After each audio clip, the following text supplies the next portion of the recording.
تو کہنے لگی آپ کیا کھائیں گے؟ تو میں نے کہا نہ میں کھاؤں گا نہ تو کھائے گی، مہمان جو نبی پاک کا ہے۔ کہا اچھا، اب ذرا تجویز دیکھو میاں بیوی کی سوجھی آپس میں۔ کہتے ہیں کھانا لگا دینا، کیونکہ ایک آدھ بندے کا کھانا ہے۔ اپنی غربتوں کا ہر جگہ اظہار کرنا، رونا رونا، یہ دیکھو غربت کیسے چھپائی جا رہی ہے۔ اس کو کہا نہیں کہ چل تو تھوڑا رحم کھا، تو آیا ہے تو تھوڑا رحم کھا، یہ نہیں کہا اٹھ کے نا تو کھانا رکھنا اور اٹھ کے نا چراغ ٹھیک کرنے کے بہانے بجھا دینا۔ ہم دنیا والوں کے سامنے کیوں اپنے دکھ بیان کریں؟ ہم جو کہیں گے رب رسول کی بارگاہ میں کہیں گے۔ تو نا چراغ ٹھیک کرنے کے بہانے، اہلیہ اٹھی، کھانا دینے کے بعد چراغ ٹھیک کرنے کے بہانے بجھا دیا۔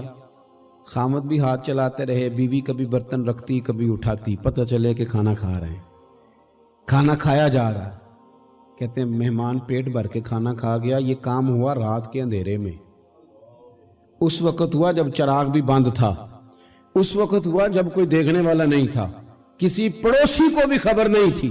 فرماتے ہیں صبح کے اجالے میں اس مہمان کو لے کے مسجد نبوی میں نے قدم رکھا تو نبی کریم نے فرمایا رات جو تم نے کام کیا ہے نا اسے دیکھ کے میرا رب بڑا مسکرایا ہے، اللہ بڑا مسکرایا ہے۔ اللہ تر دامنی پہ شیخ ہماری نہ جائیے، ہم دامن نہ چھوڑ دیں تو فرشتے وضو کریں۔ یہ شان ہے صحابہ کی۔ نبی کریم علیہ السلام نے فرمایا رب رات مسکرایا تیرا یہ انداز دیکھ کے، اور اس نے قرآن نازل کیا وَيُؤْثِرُونَ عَلَىٰ أَنفُسِهِمْ وَلَوْ كَانَ بِهِمْ خَصَاصَةٌ۔ کچھ لوگ وہ ہیں جنہیں بڑی بھی ضرورت ہو تو دوسروں پر اثار کر دیتے ہیں۔